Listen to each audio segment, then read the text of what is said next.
Bom Aí. dia, bom dia. Rafael, a gente vai comentar sobre algumas coisas. Ontem foi o dia da Amazônia e você é um amazônida, é um amazonense que mora em Manaus e que vive essa realidade aí, né? E amanhã é o dia da independência do Brasil. Parece que o Brasil ainda está buscando a sua independência, né? E quando se fala em Amazônia, a gente fala também em entreguismo. Estão querendo entregar a Amazônia para os interesses estrangeiros.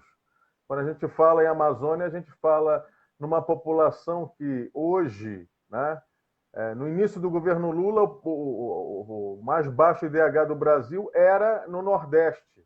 E aí foram feitos investimentos no Nordeste. E o Nordeste hoje cresce. A Bahia, por exemplo, só perde para Rio de Janeiro, São Paulo e Minas Gerais. Depois vem Bahia, em matéria de economia, né?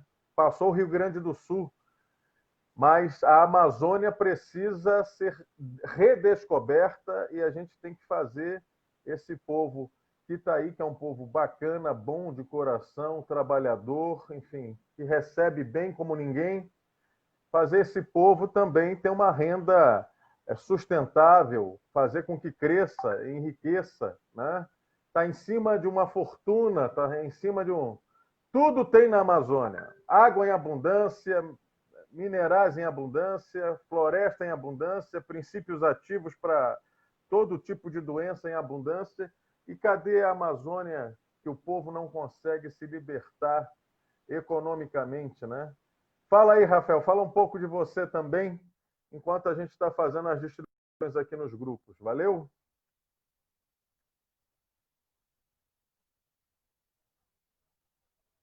Tá ouvindo, Rafael? Travou. Tá ouvindo? Tô ouvindo. Você tá me ouvindo? Bom dia. Tô te ouvindo.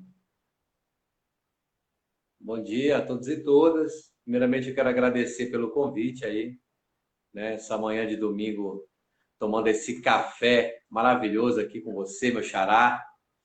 E dizer que, bom, primeiro, o meu tá aqui, ó. O meu tá aqui quentinho, para O quem Lula gosta. livre. Que na verdade é Lula solto, né?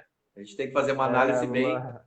bem crítica, né? Mas a gente segue com a palavra de ordem para ver se realmente a gente consegue que o Lula realmente esteja livre, né? E aí, voltando para a questão da Amazônia, do Dia da Amazônia, do dia 5, independência, assim, primeiro a gente tem que entender o grau de realidade em que a gente vive, né? A gente percebe aí que as pessoas, além de nós estarmos vivendo nos últimos 6 anos, toda essa desconstrução de tudo que foi, né, conquistado no governo, nos 13 anos de PT, ainda existe, apesar de todas as derrotas, um esperancismo, uma coisa que meio que cega a população, o povo, e deixa com que, permite com que o povo esteja longe da realidade, né? A forma que se comemora o Dia da Amazônia é uma forma glamurosa, é uma forma de contemplação, quase que como se fosse um festival de Parintins, um clima festivo, e que, na verdade, por trás de tudo isso, existe uma realidade cruel, existe morte, existe devastação, existe um sistema neoliberal destruidor, né, que vai de agressão e morte dos indígenas, dos nossos irmãos, até a destruição do coração da floresta. Né? No período do governo do PT, nós mantemos uma marca de 98% da preservação da floresta do Amazonas, não da Amazônia, né? Para a gente não confundir, do Amazonas de pé. 98% da floresta do Amazonas de pé durante o governo do PT. aquilo para a gente, aquilo para nós, é motivo de orgulho. Mas a gente precisa entender que esses 98% hoje, eles não existem mais, né? Então a gente precisa ter pé no chão, fazer a luta dentro da realidade, saber o que a gente quer, né, em relação a esse embate, né, que também, usando aí a premissa do marxismo, né, nós não podemos ter esperancismos no direito no qual a gente se faz valer para lutar pela Amazônia, né? A gente só tem tido derrotas ao longo desses 6 anos no âmbito do direito. Na rua, nós perdemos para as redes sociais, né? Bolsonaro foi eleito aí na cama do hospital, certo? Com o celular na mão, e foi para o segundo turno. Então a gente precisa entender todo esse mecanismo para saber aonde é que nós vamos colocar de fato a nossa bandeira de luta e avançar, né? Porque eu não consigo entender que a gente tem feito avanços, né? A gente precisa compreender a realidade das redes sociais para fazer a luta das redes sociais. Existe uma pandemia que nos tira da rua, mas a gente precisa entender que já estávamos fora da rua e desmobilizados antes da pandemia. Então, é a crítica da crítica da crítica, né? Que é aquilo que o Marx já falava lá atrás, quando ele refutou o anarquismo. A gente precisa entender.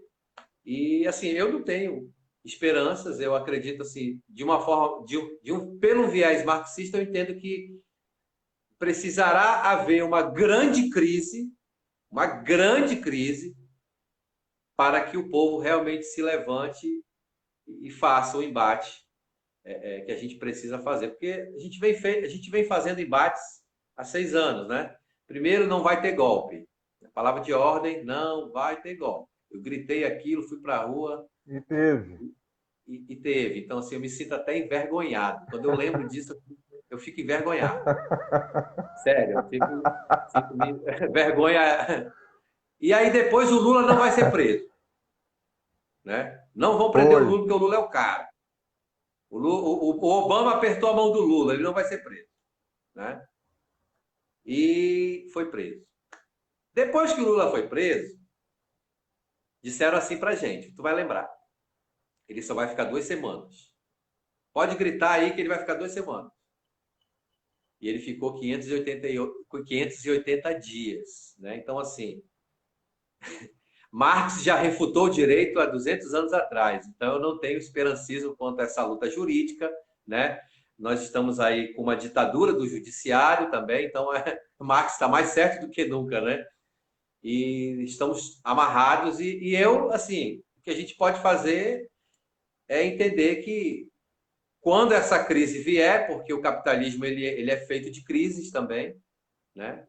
E aí, talvez uma grande crise irá nos impulsionar a tomar uma medida maior, que a gente pode chamar de revolução ou não, né? Porque essa palavra ela foi tão demonizada que a gente fala em revolução, o povo pensa logo que a gente vai se levantar com fuzil e vai.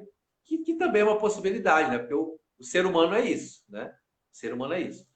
E assim, não temos nada que comemorar em relação ao dia 5, dia da Amazônia, nada que comemorar, né? O dia da independência é uma grande farsa, é um grande golpe, a gente sabe o que houve por trás, né?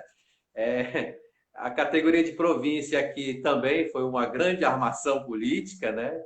Do Tenreiro Aranha, que era um catequista que ajudou a dizimar as tribos indígenas, que catequizou as tribos, e é o passo inicial para tudo que aconteceu, né? Então, assim, quando fala de elevou a categoria de província, independência do Brasil, a gente sabe que por trás de tudo, por trás da história que é contada nos livrinhos das escolas, existe uma verdade histórica bem, bem pior, né, do que é contada nas escolas para acalmar e apaziguar o povo, né, nessa grande conciliação. É isso aí. Rafa, Você falou do Obama, me fez lembrar que pouco tempo, ainda no meio da crise do governo Dilma, você sabe que os impérios ocorrem independentemente, muitas vezes, os impérios caminham e têm projetos, independentemente, às vezes, de quem governa, porque o grande império é o império das transnacionais, né? Quem manda é quem tem dinheiro, quem manda é o cara que tem grana, né? Isso é o capitalismo. Você não vale o que é, você vale o que tem. E eu me lembro que o Obama falava sempre assim: Ô Lula, vai para a ONU, vai ser secretário da ONU, entendeu? Entendeu? Sai daí, que vem chibata aí Bem para bomba, cima, entendeu? É bem bem bomba. bomba. Você está falando justamente dessa inocência que se tem às vezes de acreditar no sistema, de estar. Veja só, o governo Lula, o governo do PT, os governos do PT, Lula e Dilma, tiraram milhões da miséria, tiraram milhões da pobreza, botaram milhares, centenas de milhares na universidade. Hoje você tem na universidade pública uma quantidade de negro que nunca existiu, nunca existiu. Preto e pobre não entrava na universidade a não ser para lavar latrina, entendeu? Não entrava para Correto. estudar. Mas houve muita leniência com o sistema. Não se regulou a imprensa.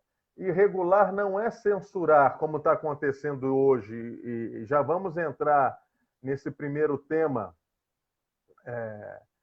Jornalista, fonte Brasil 247. Jornalista revela documentos do caso Flávio Bolsonaro que a Globo iria divulgar antes de ser censurada. Por causa desses documentos, a Globo foi censurada.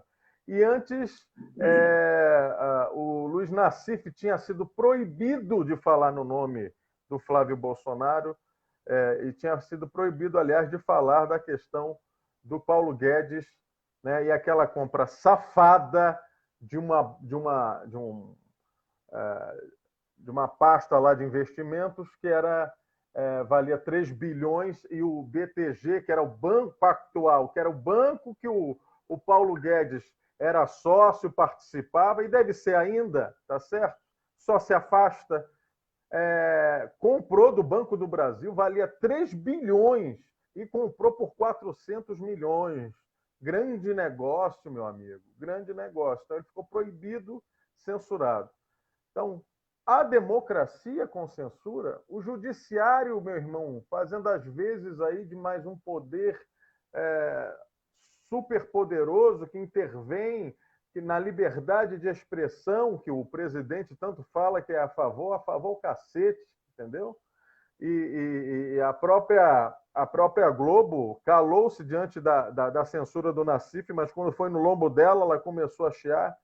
Então, existem companheiros e companheiras que ainda acreditam no sistema. O sistema é para quem tem dinheiro, o sistema é para quem tem poder, o sistema é O para ser sistema é vassalo foda. do. Se fosse, estava bom. Né? É uma diarreia, é como se tivesse cólera, entendeu? Rafa, 51% do que se Antifoda. arrecada. 51% do que se arrecada, os trilhões que o Brasil arrecada, 51% é para pagar juros para banqueiro. Banqueiro.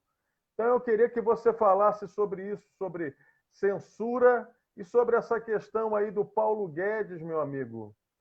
Porque a gente vai ler daqui a pouco essa força-tarefa da Greenfield, que tratava de golpes no sistema financeiro, uso de fundos de pensões aí para roubalheira, e o Paulo Guedes é o principal acusado e investigado nessa operação. E aí tiraram, cara, pegaram todos da operação, botaram para cada um fazer 1.000 operações ao mesmo tempo, e só um cara exclusivo, que era o coordenador. Então, o coordenador era tudo. Não podia nem pedir para tirar uma cópia Xerox ali, né, baixar alguma coisa no computador, porque ele não tinha. Então, era para não funcionar.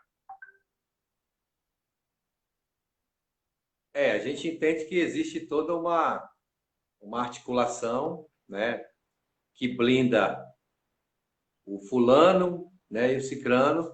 E a gente precisa entender também que existe aí, Rafael, duas polícias federais hoje, né? Uma polícia federal que é obrigada a atender o STF e uma polícia federal que trabalha para o Bolsonaro, né? São duas polícias federais aí. E com relação a essa censura que está ocorrendo, não sei se você já teve notícia, o Pontual da Globo, ele jogou a merda no ventilador ontem à noite, né? E a gente precisa... É interessante a gente falar e atacar a direita, né? Mas toda vez que eu preciso atacar a direita, eu não consigo deixar de criticar a nossa tarefa de casa aqui na esquerda, né? Então, assim, para a gente criticar a direita, a gente precisa botar o pezinho no chão, fazer uma autocrítica e entender o seguinte: nós estamos a reboque há 6 anos. Estamos a reboque.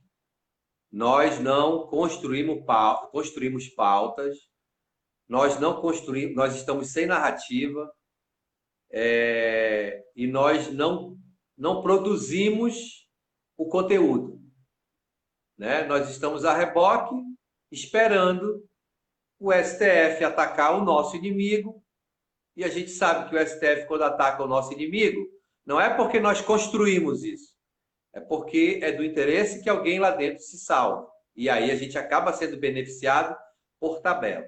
A questão da Globo agora, que se declara inimiga do Bolsonaro porque foi censurada, né? É interessante e é importante que a gente entenda e se faça valer de tudo isso, porque isso será bom para a gente.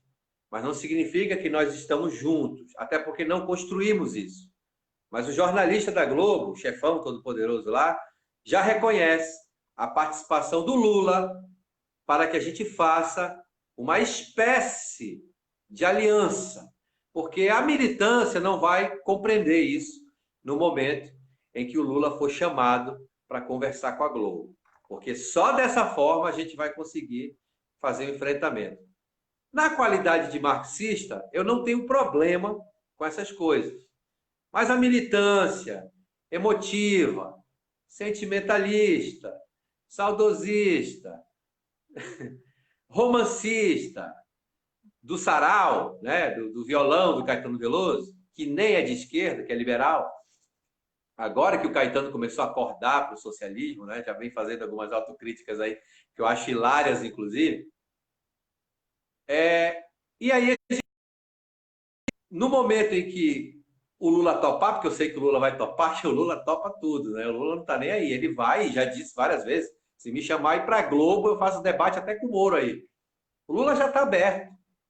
Nós é que precisamos entender isso daí para não cair no conto do vigário, porque quando isso acontecer, o Bolsonaro vai utilizar isso contra nós. E aí a gente vai cobrar o alto escalão e vai cobrar o Lula. E o Lula não vai pedir autorização para ninguém, não. Ele vai conversar, ele sabe que esse é o caminho, né? A Globo já está reconhecendo que esse é o caminho e a gente tem que entender.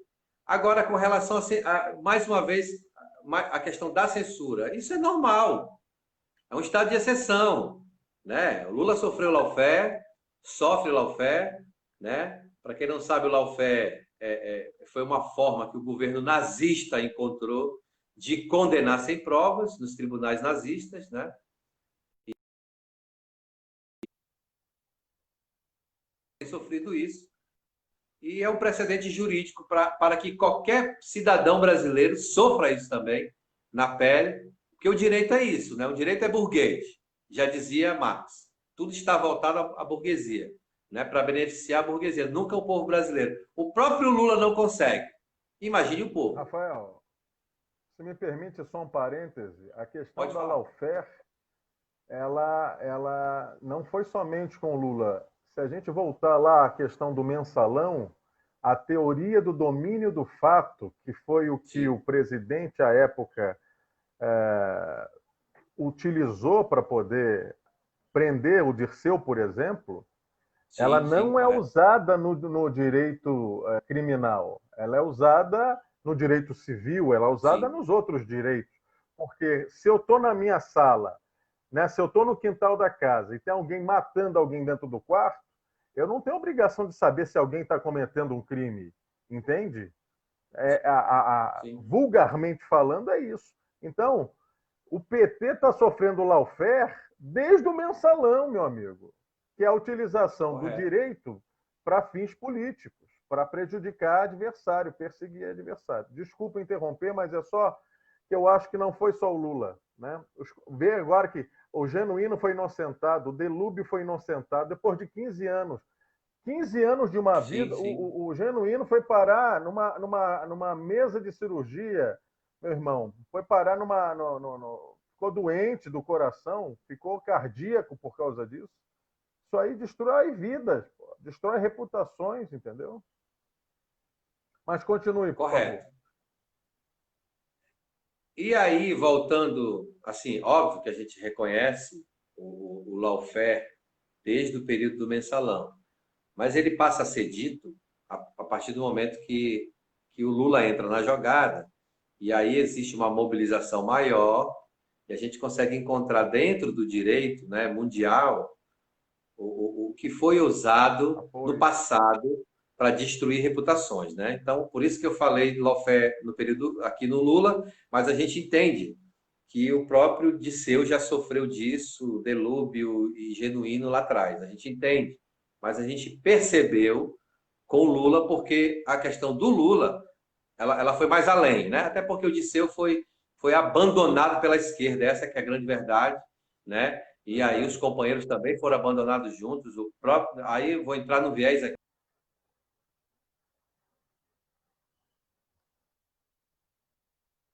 da fala. Então, eu já fico até exaltado quando a gente fala disso daí. Mas, aí voltando para aquela questão que você fala da censura e que eu havia falado da crise, de que nós precisamos de crises. Quando a Globo precisa do PT e do Lula, quando a Globo, a toda poderosa, sofre a censura, aí a gente passa a entender que é bom, porque isso é uma crise. Existe a crise econômica, existe crise de saúde, existem as crises. Ética.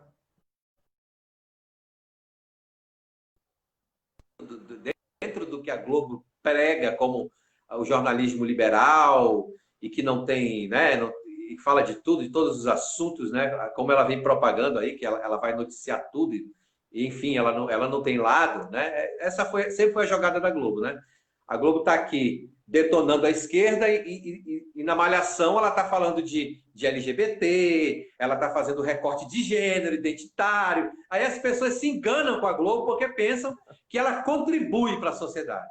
Está entendendo? É por isso que Marx também refuta tudo isso, né, os recortes. Porque ele também entende que isso pode ser usado em favor do capitalismo. Então, Claro. A Globo de noite ela destrói o povo e de tarde ela passa a sessão da tarde com um negócio liberal. Aí vem a Malhação que fala de adolescência e os direitos da criança, do adolescente, Inclusão. inclusão, né? A questão racial. Aí todo mundo, pô, a Globo ela faz o trabalho, né? Não faz o trabalho. Ela não faz o trabalho. Essa que é a grande verdade. Mas agora ela foi enquadrada pelo Bolsonaro. E existe uma crise aí, dentro do jornalismo, dentro da questão da liberdade de expressão. Né? O artigo 5º ele foi destruído, né? Assim como a CLT, assim como o direito trabalhista, o artigo 5º ele tá sendo Previdenciário. estuprado. Né? E aí mexeu com a Globo. Isso é bom para a gente. Né? Não é uma aliança, não é uma aliança proposta, mas é algo que a gente precisa tomar isso para a gente e aproveitar o momento, que pode ser um momento de embate político. Né? A Globo está fazendo política, o Lula vai fazer política, se a Globo chamar o Lula, né? E a gente tem que saber fazer política nesse sentido, porque cutucaram com a bichinha Globo. Né? Ela se sentiu agora atacada. E ela vai responder, ela já começou a responder na sexta-feira. Aí entrou o sábado, não tem programação jornalística, então ela não pode falar, mas provavelmente ela vai dar uma grande resposta aqui no Fantástico e na segunda-feira já, né? Na questão de não poder ter falado do Flávio Bolsonaro aí com os documentos que vão estourar, né? E isso será bom para a gente, né? Porque se a Globo sofreu censura nesse aspecto, significa que se ela vazar, após isso, a bomba é muito pior, né? Porque para censurar a Globo, e o Bolsonaro sabe que é tomar lá da cá, ele está arriscando também. A gente tem que entender que o Bolsonaro, apesar de todo o aparato de mídia digital, apesar de tudo, é tomar lá da cá. Ele sabe que toda essa turma de miliciano gospel que ele está perseguindo no Rio de Janeiro, que é da tribo dele, do começo de toda a história, começaram todos juntos, vai revidar também, né? A gente sabe e isso também vai contribuir para a nossa luta, já que nós estamos a reboque e já que nós não estamos construindo as pautas, nós somos pautados pela mídia, somos pautados pela Globo, vamos tentar tirar proveito disso daí. Já que a proposta não é o socialismo, já que a nossa proposta não é romper com o capital, então vamos tentar aí fazer o melhor de si a reboque. Rafa, eu quero mandar um abraço aqui para os nossos participantes e colaboradores aqui. Quero mandar um abraço para Madalena Schmidt, para Mary Teixeira, para o Elinei, para o Eloar Antônio. Quero mandar para o Ettore Albano e quero mandar também para a Nádia Hester, que está sempre aqui com a gente. O Ettore está dizendo aqui, Rafa, a Globo está tomando do veneno da cobra que ajudou a criar as cobrinhas bolsonaristas. É isso aí, é isso aí. Você sabe, tem um amigo meu que é youtuber, que está se especializando na família Bolsonaro.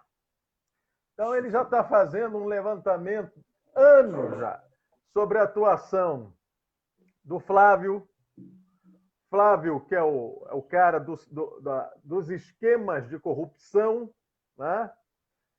O mais fascista de todos é o Eduardo, o mais retrógrado, é o cara que quer golpe militar, que é ditadura mesmo.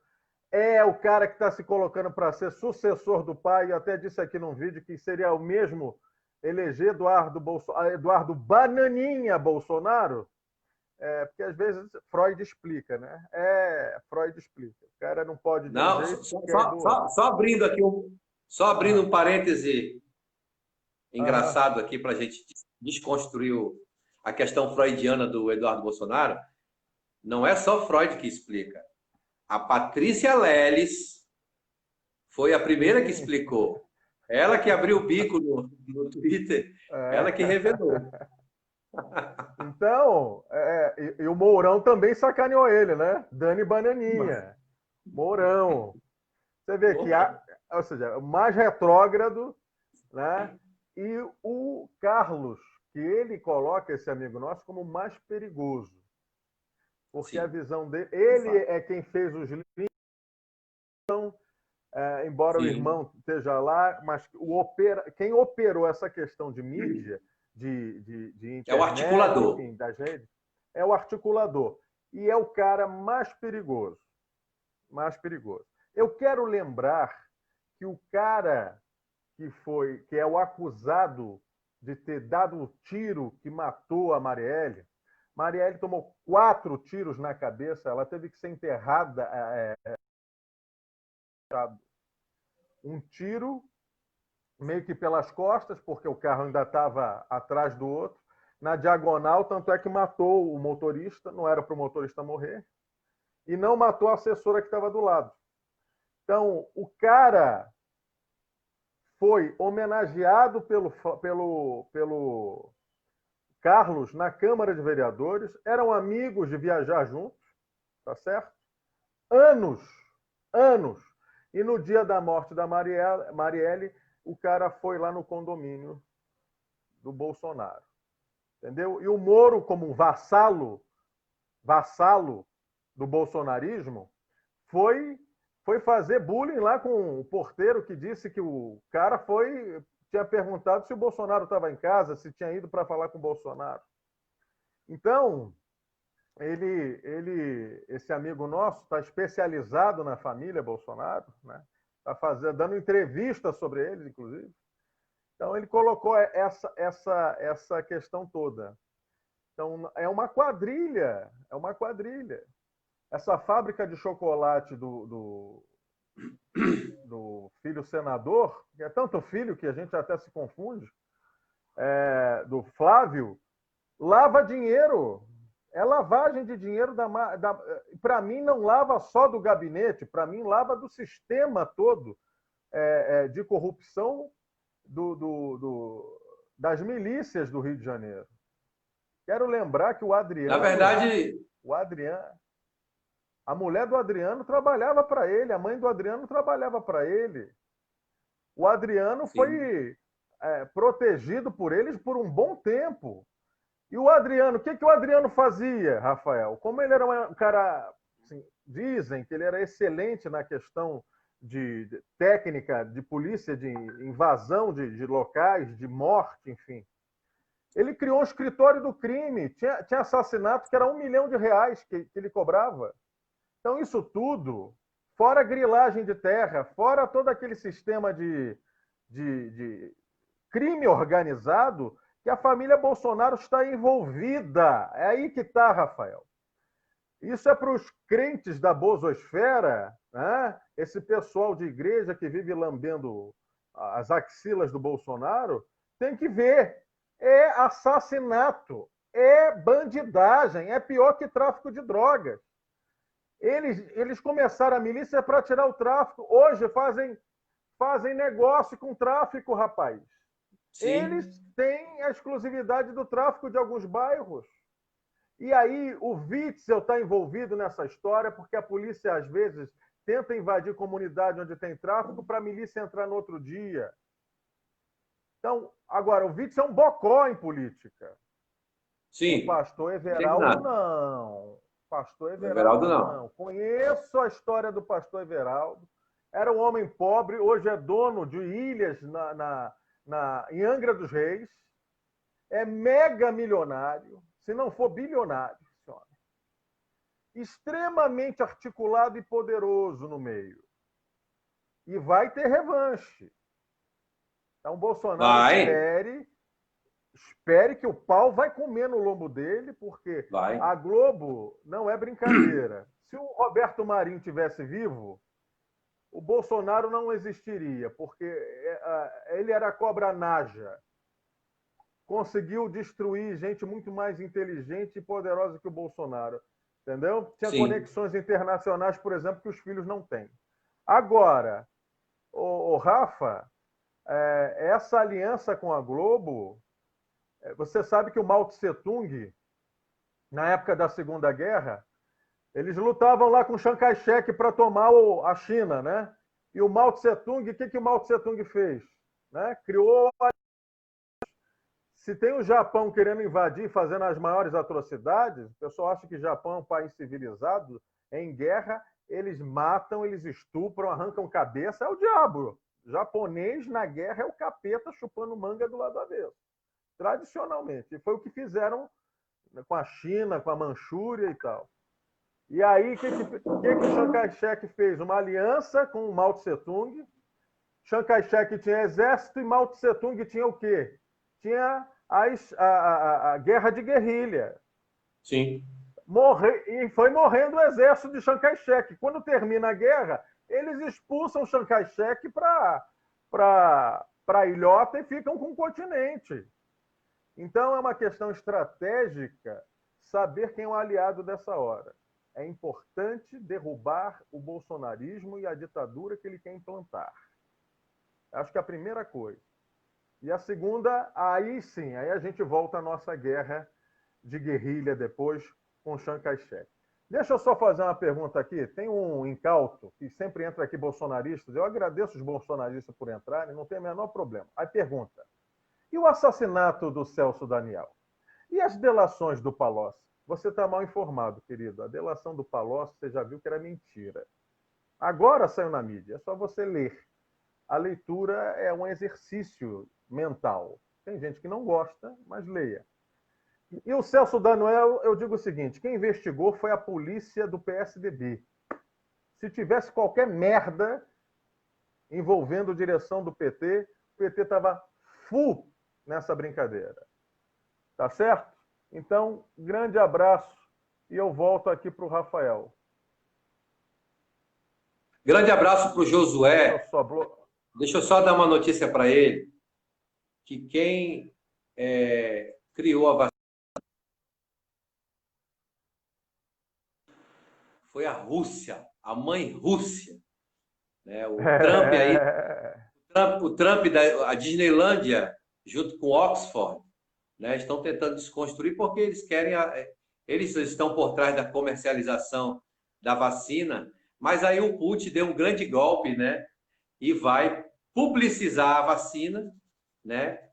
Que é a vacina Sputnik, doa em quem doer. E essa que eu quero levar. Se Oxford trouxer a vacina para o Brasil, que provavelmente é essa vacina que o Bolsonaro vai comprar, eu não tomo. Eu só vou tomar a vacina Sputnik. Beleza, Josué? Abraço no bumbum, bebê. Olha, eu gosto muito da presença dos bolsomínios aqui. É interessante. Porque os nossos bolsomínios... Rapaz, pessoal que quer tomar cloroquina, né? Pessoal que quer tomar ozônio retal, vou usar esse termo que fica mais bonito, né? No toba. Quer tomar... Não tem como argumentar com gente desse nível, tá certo? A gente ri. E aí, para quem tem fé, Rafael, para quem é religioso, joga para o metafísico, né? Que Deus ilumine a cabeça desse eunuco mental. Que é eunuco mental, entendeu? Não tem cérebro, cara. Rafa. Oba! Não é brinquedo, não. Vamos lá. Fonte Folha de São Paulo. Olha, veja só que eu cito até Satanás para poder falar das coisas aqui, né? Então vamos lá. Folha de São Paulo. Procurador reclama de Aras e se afasta de operação sobre bancos e fundos de pensão. É a Operação Greenfield. O principal responsável pela força-tarefa Greenfield, grupo de investigadores que apura desvios em bancos e fundos de pensão, o procurador da República, Anselmo Lopes, comunicou nesta sexta-feira última, dia 4, que se afastará das funções da equipe. Em carta, ele justificou que a decisão se deve à falta de apoio da gestão do procurador-geral, que é bolsominion assumido. Entendeu? Está lá com a cloroquina na mão, está gritando... Ozônio retal. Na outra. E em carta ele justifica que não teve apoio do Aras e que não renovou a permanência de alguns integrantes do grupo com dedicação exclusiva. Pega só o cara que coordena, não, você vai ser exclusivo. Todos os outros, não. Cada um vai ficar com 10 operações aí para fazer, investigações. Ou seja, você tira completamente as pernas do cara. Que é uma operação que é muito mais importante para o Brasil. Aliás, no portal do José, o José falou uma coisa interessante. Falou assim, a Globo reclama da censura que sofreu e tal, pá. Mas a Globo faz censura também com relação à informação da Greenfield. Por quê? Ela cita o Cunha, que estava envolvido, o evangélico Cunha,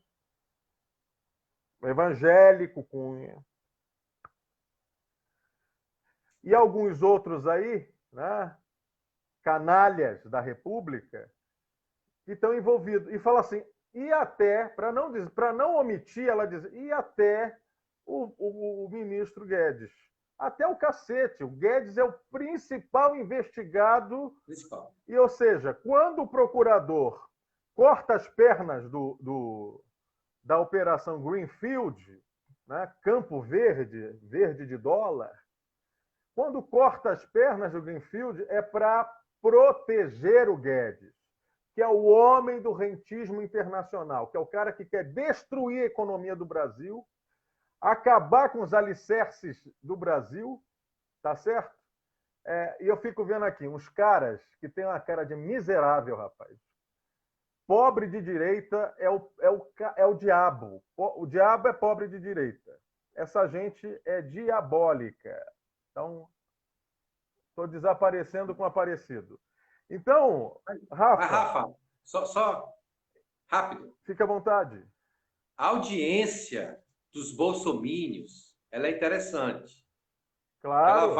Ela vai impulsionar a tua live, né? Obrigado aí, Verdade. Leoni, Verdade. Yolanda, né? Essa galera impulsione, compartilhem, xinguem Aparecido, bastante, né? né? Você... Provavelmente não fizeram amor nessa madrugada, e estão tentando liberar os sentimentos deles aqui. Pode ter vontade, não tem problema não.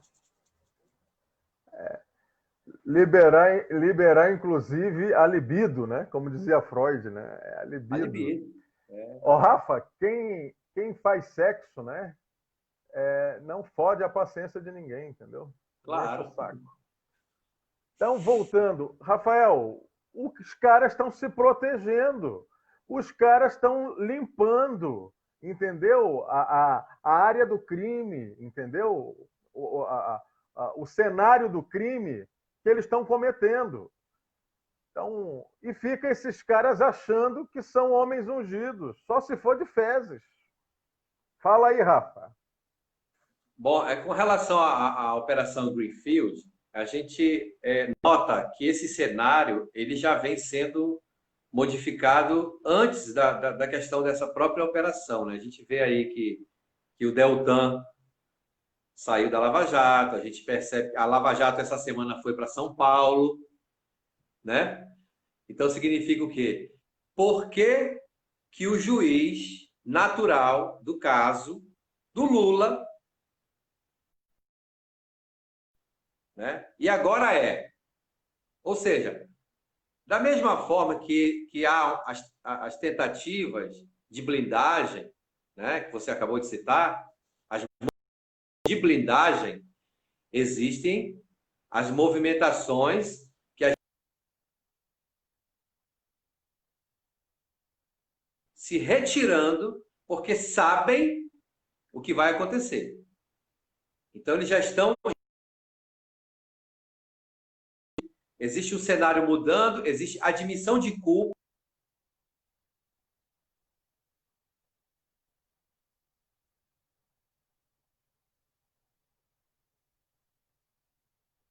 Opa, acho que travou aqui. Enquanto está travado, vamos Deu continuando. uma Voltou, travada aí. Rafa? Voltou? Aqui voltou, Você tá estava em ok. admissão de culpa. Pois A é. admissão de Aí você culpa. percebe. Correto. Essa movimentação, se você perceber, já é admissão de culpa, né? Então, a blindagem, a gente percebe, como você falou, as movimentações, é uma forma de apagar as provas, pelo menos de tentativa, porque a gente está percebendo o que está acontecendo, né? É desespero, é a tática deles, mas é desespero também. Então, a gente tem que entender esse arranjo, né? Para a gente saber como é que a gente vai fazer o contraponto. É por isso que a gente precisa, às vezes, que esses vazamentos ocorram para que a gente possa fazer uma política em cima disso. Porque, como nós não construímos nada, não produzimos o conteúdo, aí, voltando à questão crítica que eu venho fazendo desde o começo, ficamos a reboque das notícias, ficamos aqui torcendo para um The Intercept vazar, mostrar o porquê dos porquês, né? Ficamos esperando o Witzel contra-atacar o Bolsonaro para poder a gente se fortalecer. Não somos nós que estamos fazendo enfrentamento, né? É a própria direita que está se traindo, né? O STF tentando sobreviver faz o embate e isso acaba nos beneficiando, né? Então, a gente fica indignado porque a gente está percebendo o cenário, né? Os caras se protegendo, se blindando e tal, mas, ao mesmo tempo, não dá nem para lutar contra isso, porque é isso que, no final, vai acabar produzindo algo a nosso favor, né? E, infelizmente, é isso. Em favor do povo, né, Rafael? Em Em favor do favor do povo. povo, né? Eu Em favor do quero, eu povo. quero registrar aqui que eu acho importante, Rafa, é que a gente às vezes faz muitas críticas a evangélicos, né? Mas toda generalização ela é burra, né? Não sim. estamos generalizando para todos os evangélicos. Então, a Miriam Carvalho de Freitas, ela fala: eu não faço parte dessa corja de bolsominions. Eu sou cristã, viu? Deus é Deus de justiça e amor. Fora Bolsonaro e Mourão. Nossos aplausos aqui para Miriam, viu? A Miriam, inclusive, está dizendo: a imagem está ruim, mas estou amando a live. Que Entendeu? bom. Muito obrigado. Ah, deixa eu ver quem mais. Bom, Rafa, fonte G1. G1. Gabinete de Carlos Bolsonaro pagou 7 milhões a funcionários suspeitos de serem fantasmas, aponta relatório. Tinha um cabra que todo dia andava, eu acho que eram uns quase 300 quilômetros do Rio ao sul fluminense para levar a mulher que também era assessora, né? Ele ganhava acho que 17 mil, 18 mil, né? Não ia lá nunca na Câmara Municipal do Rio. Estava no gabinete do Carluxo, entendeu? Ele, a mulher, enfim, um monte de gente. Somado esses salários todos dos mandatos desse menino, são 7 milhões de reais sem correção, viu? Sem correção. Ou seja, se corrigir, meu irmão, isso aí passa para 13, tá? Com 12 certeza. milhões alguma coisa. Então, a corrupção, veja só, os caras se elegeram, olha a contradição. 30 anos quase como deputado medíocre, sem vergonha, com funcionário fantasma, pegando o dinheiro de quem trabalhava no gabinete, as maiores maracutaias, e é tudo maracutaiazinha de batedor de carteira, voo galináceo, como diria Roberto Jefferson hoje, que é o cara que está orientando, olha, faz assim, faz assado, fica cala a boca, não fica falando, entendeu? Vai por aqui, entendeu? Agora Bolsonaro, paz e amor e essas coisas, né? Que agora é o ideólogo. Tanto Sim. é que estão disputando ali dentro, é militar de um lado puxando, é o Roberto Jefferson de outro, é o O Roberto, astrólogo. mas o Roberto Jefferson ele assumiu o papel do Olavo aqui no Brasil agora, você percebeu, né? É, Esse é, E aí, ideólogo, cara, é o orientador político, é o articulador. E ele tem lá as suas capacidades, não é bobo, não. Aquilo ali, a gente era criança e ele já estava fazendo maldade com o PTB, que a Ivete Vargas ajudou a roubar do Brizola, porque foi um golpe do Golbery. O pessoal do Brizola era o primeiro, estava no primeiro da fila no TSE para registrar. Primeiro. O PDT é mais antigo por meses, por semanas que o PT. Então, estava na fila. Quando ele entra, já tinha sido feito o registro do PTB para Ivete Vargas. E a Ivete, cara, era agente da CIA, tinha sim, registrinho de informante, entendeu? Para você ver a ela e o Lacerda. malandragem do cara. Então, para ver a malandragem dos caras. Porque o Brizola, cara, sabe que eu militei muitos anos ao lado do velho. O Brizola era o inimigo número um dos Estados Unidos no Brasil. Quando o Che estava vivo, os dois inimigos na América Latina, o primeiro era o Che, o segundo era o Brizola. Porque o Sim, Brizola encampou duas transnacionais, ITT e a Bondcher, que vivia prestando um serviço merda no Rio Grande do Sul. Então, o cara era muito revolucionário para o gosto deles. Embora não fosse um marxista, mas era um sim, nacionalista ferrenho e um trabalhista. Ele era primeiros trabalhadores, depois os demais. Então, sim, a gente vê que o sistema é podre e é feito justamente para isso. E esses caras são extremamente corruptos. Assim também, lembrando, que que quem começou a dar força ao Cunha na política foi o Garotinho. E o Brizola metia porrada no Garotinho. Depois que aquele pastor entrou na SEAB, nem Jesus entra. Entendeu? Era porrada. Misturar religião com política, coisa do Garotinho. E pegou aí até hoje. O Rio de Janeiro lança moda, boas e ruins. Boas e ruins. Verdade. Então, o tema é corrupção, meu amigo.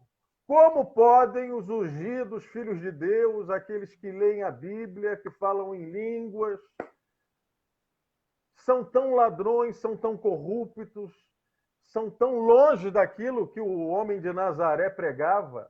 Como pode isso, Rafael? Posso falar um pouquinho sobre teologia? Fica à vontade. Sabe que para a gente criticar, a gente precisa ler o assunto, né? Claro. E às vezes nós marxistas somos intitulados pessoas que não leem a Bíblia, né? Mas como eu posso refutar a Bíblia sem conhecê-la, né? Essa é a primeira questão que as pessoas precisariam entender, né? Bom, eu creio numa força superior. Não sou um cristão, mas o Jesus histórico eu reconheço. O papel do Jesus histórico eu reconheço. E é simples entender, olhando para a visão teológica da coisa, e política também, o Jesus político, que fez política, né, e muito bem, por sinal, né? É fácil entender por que essa turma pensa assim. Primeiro, se você analisar os cultos e as pregações dessa turma que elegeu o Bolsonaro, da turma do Witzel, do Malafaia, dessa turma toda que está se batendo agora um contra o outro, Everaldo e o estuprador do Feliciano, né? Não, esses caras não pregam o livro de Mateus. Já percebeu isso? Já percebeu que o livro de Mateus não está na pauta da pregação dessas igrejas? As igrejas neopentecostais, elas têm horror ao livro de Mateus. Porque o livro de Mateus, ele liberta. O livro de Mateus, ele faz um outro papel do evangelho. E esses caras aí, eles estão se utilizando do Velho Testamento, se intitulando cristão. Ora, se tu é cristão, como é que é o Testamento? Leis que caíram. Certo? Leis que caíram. Velho Testamento são leis que caíram, né? Leis de Moisés, etc. e tal. E aí, você vem aqui, leis judaicas. Quando você vem para o Novo Testamento, quando você vem mais precisamente para o livro de Mateus, que fala de amor ao próximo, né? Que fala de repartir, que fala de comunhão. Já imaginou, Rafael? Comunhão, essa palavra hoje deixa a direita louca, porque o pastor, se ele falar de comunhão na igreja, a comunhão ela vai remeter a comunismo, porque comunismo é comunhão. Tu tá entendendo por que esses caras mudaram a narrativa? Porque se falar de Jesus do livro de Mateus, embora existam críticas que eu faço à questão histórica, mas dentro da realidade cristã, se falar, se pregar o Novo Testamento, eles não ficam de pé. Não ficam de pé. Tanto que para você ignorar o sexto mandamento, que é não matarás, você precisa se fazer uso das leis antigas, né? Que caíram, né? Segundo Jesus, a partir dele, o véu se rasgou e a partir dali há uma nova regra. Certo? Uma nova aliança. Uma nova aliança. E a nova regra prega a vida, prega o amor. Né? Você não vai ver nos quatro mandamentos, nos quatro evangelhos, Jesus pregando os 10 mandamentos. Isso é uma lei lá de trás. Né? Aí você percebe a confusão que é feita na cabeça dos evangélicos, mas isso é de forma estratégica, né? Porque se for pregado da forma correta, o amor, a benevolência, a solidariedade, a comunhão, né? Aí a gente vai precisar falar de socialismo, a gente vai precisar falar de coisas que eles não querem falar e não vão falar e não estão falando nos cultos, né? As igrejas neopentecostais, etc e tal, essa turma que elegeu o Bolsonaro, hoje elas são nada mais que currais eleitorais, né? Para períodos aí de eleição, né? São currais eleitorais, né? Não existe mais aquela a tentativa, né, de levar o amor, né, como o livro de Mateus prega, né, digamos assim. É politiqueiro, né? Virou mercado, é o mercado, é política, a milícia se mistura, a igreja se mistura com a milícia. Eu vou te dar um dado, Rafael, muito.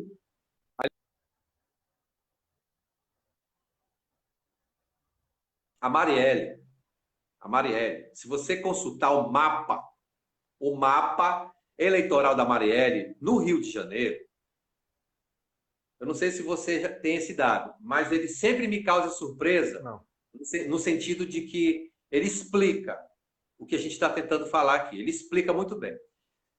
Por exemplo, se você for lá no Tribunal Eleitoral do Rio de Janeiro e puxar o mapa da Marielle, o mapa eleitoral de voto da Marielle, a Marielle passou a vida toda pregando a luta dela social na favela. Ela tem uma luta na favela, ela tem a história na favela, ela tem a vida dedicada à favela e tudo aquilo que a gente já sabe, né?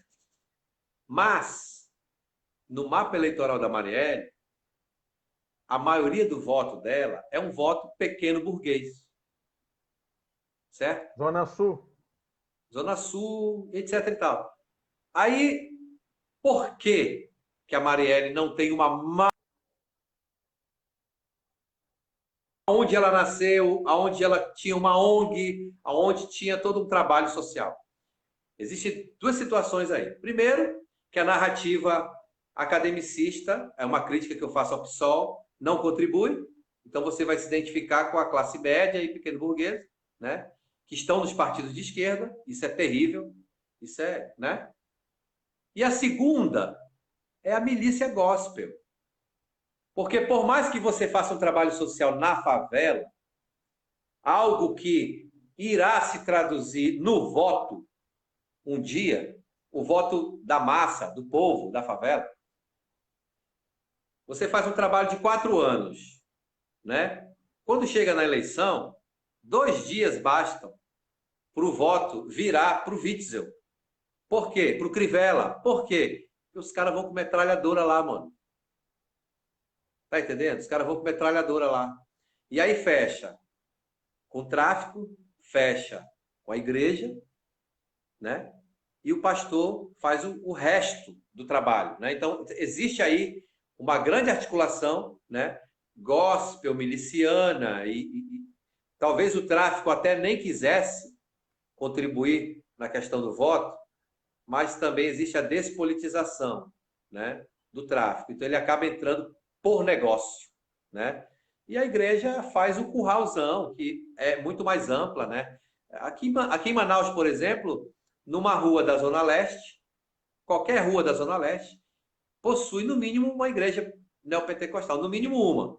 Nas avenidas, nas grandes ruas, aí é 20 igrejas neopentecostais, tá entendendo? Existe um dado que em 2025, se eu não me engano, e o próprio Malafaia divulga esse dado com orgulho, que a comunidade evangélica ela vai se sobrepor à comunidade católica, né? E os cristãos gospel, eles irão atingir um nível superior de quantidade, né? Porque primeiro que você se converte, você é cristão, mas quando você se torna evangélico, você se converte, né? Você não está convertido. Isso é a narrativa deles. Então, assim, aí tem o católico que se converte ao outro cristianismo, né? E esses dados aí, Dizem que em 2025 a comunidade gospel evangélica, neopentecostal, etc. e tal, vai se sobrepor aos católicos, né? Então, segundo os dados, as coisas para nós que somos progressistas irá piorar, né? Irá piorar. Fora que a própria Igreja Católica ela já é rachada, né? Ela votou no Bolsonaro, a gente não pode esconder isso, né? E embora a CNBB tenha feito um trabalho tentando seguir um caminho mais progressista, ela errou e muito. Não sei se ela vai conseguir contribuir nos próximos anos aí.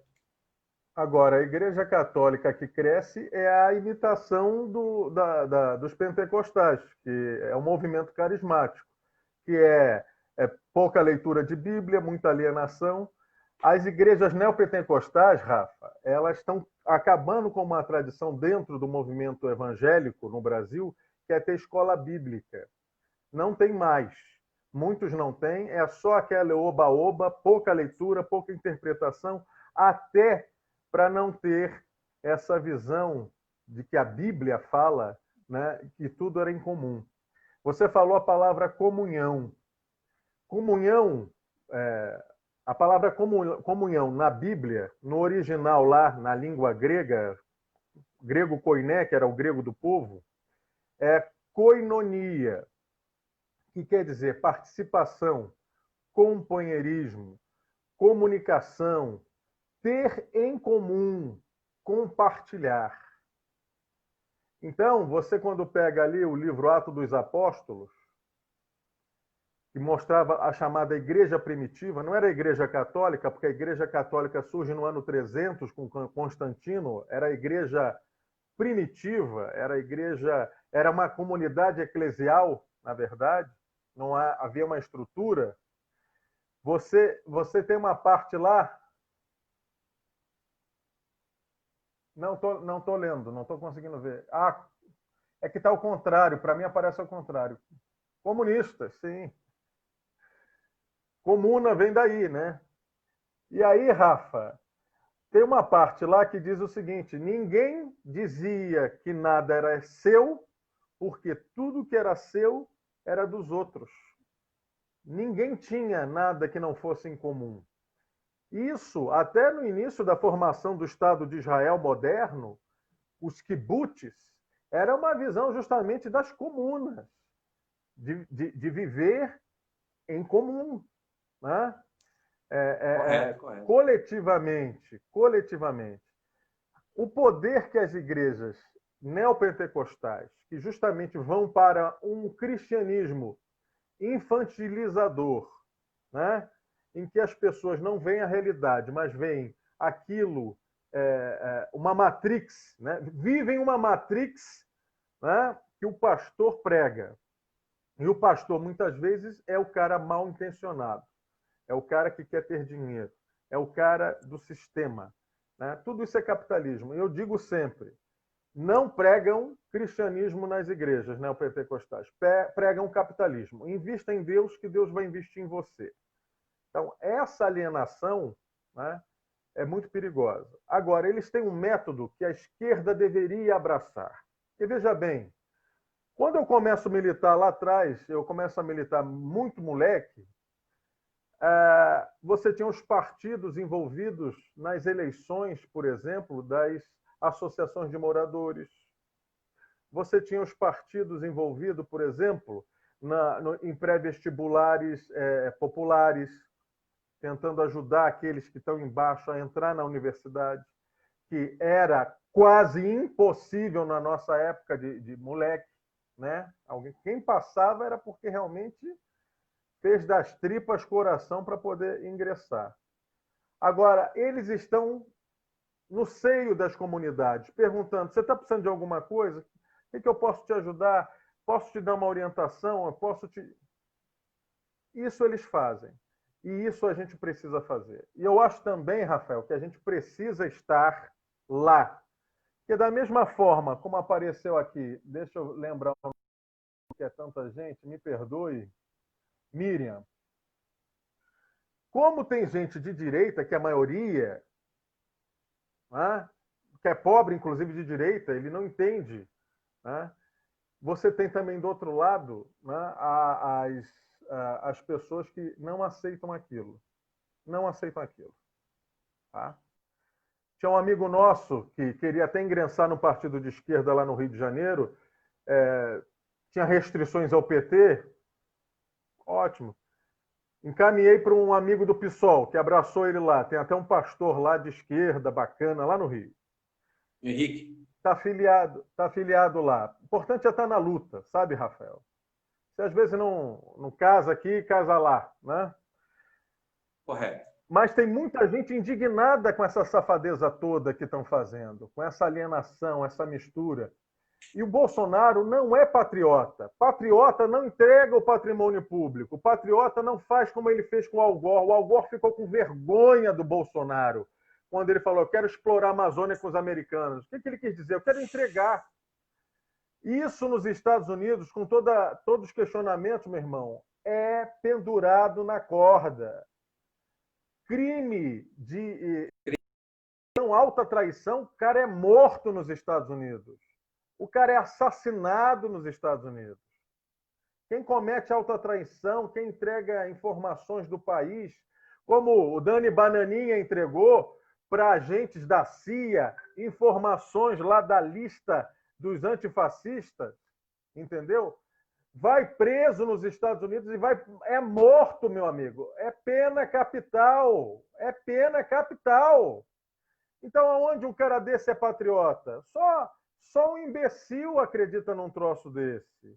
Entendeu? Só um alienado, um coitado. Então, Rafael, o que é importante? Criar mentes lúcidas. É mudar pela mente. É mostrar a realidade. Como o cara defende os cristãos e os pobres, se a maior parte dos cristãos são pobres, e ele acaba, por exemplo, com a Previdência. Ninguém mais se aposenta, não. Essa garotada não vai ter aposentadoria lascada, entendeu? Como essas pessoas vão sentar? Eu acredito que quem fecha com o Bolsonaro, se for da classe média alta, tá ok, tá ótimo, ele tá fazendo tudo por vocês mesmo. Agora, pobre, ferrado, alienado, o lado é outro, entende? O lado é outro. Correto. Como faz para desalienar as massas, Rafa? Olha, Galvão, eu gosto sempre de utilizar a metodologia histórica de Marx para a gente tentar explicar que nós não vamos inventar a roda, né?